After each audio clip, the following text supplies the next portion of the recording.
My stepsister framed me for causing her allergic reaction, so my 3 brothers locked me in a cramped, airless cellar and chained the door shut. I weakly pounded on the cellar door, begging my brothers to let me out. James, my oldest brother and a business tycoon, coldly scolded me before leaving. It's bad enough that you usually bully Lily, but deliberately feeding her seafood when you know she's allergic? Were you trying to kill her? Stay in there and think about what you've done. William, my second brother and a rising music star, and Henry, my third brother and a genius painter, both sneered. Someone as vicious as you is still making excuses and playing the victim? You can just stay in there and suffer the consequences.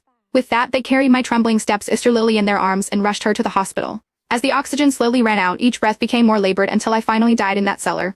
3 days later, when my brothers returned home from the hospital with Lily, they finally remembered me. But by then I had already suffocated to death in that cramped cellar. I died from lack of oxygen in that cellar. When I regained consciousness, I found my spirit hovering next to my 3 brothers. They had just returned to their mansion. James and William more gently helping Lily, speaking to her kindly. Thank goodness we got you to the hospital in time. You're recovering so quickly. Henry fussed over her with obvious concern.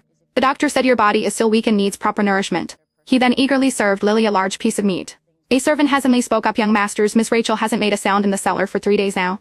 James snorted and cut her off. Today is a happy day minus Lily's coming home from the hospital. Why bring up that troublemaker? The servant tried to continue, but William and Henry's cold glare silenced her. That wretched girl must have known about the seafood allergy and deliberately made an entire seafood dinner. William fumed. And I thought she was finally starting to accept Lily. Turns out it was all premeditated, Henry added angrily. Lily put on a frightened expression and timidly said, Fake sister is being punished because of me. She's been alone in that cellar for so many days. What if she's angry when she comes out? James' expression hardened. Don't worry, Lily. We've been too lenient with her before. She's never faced real consequences.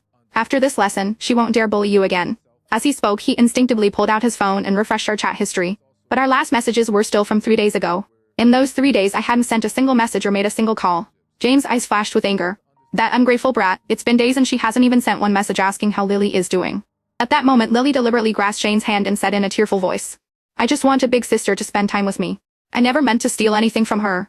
James quickly set down his phone and stroked Lily's head affectionately. Lily, you're so kind. Not like Hermione, she's nothing but an ungrateful wretch. William's eyes filled with cold disdain as he thought of me. That's right. She dares to harm family just to get attention? She's truly despicable. Henry nodded in vehement agreement and sneered, unless she's learned her lesson and is willing to kneel and apologize to Lily, I'll throw her out of this house myself.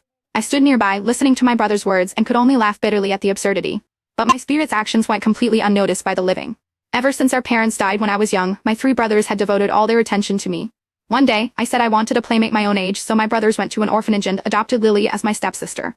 I opened my heart to Lily's arrival, but in front of my brothers she repeatedly framed me, causing them to grow more and more distant from me with each passing day.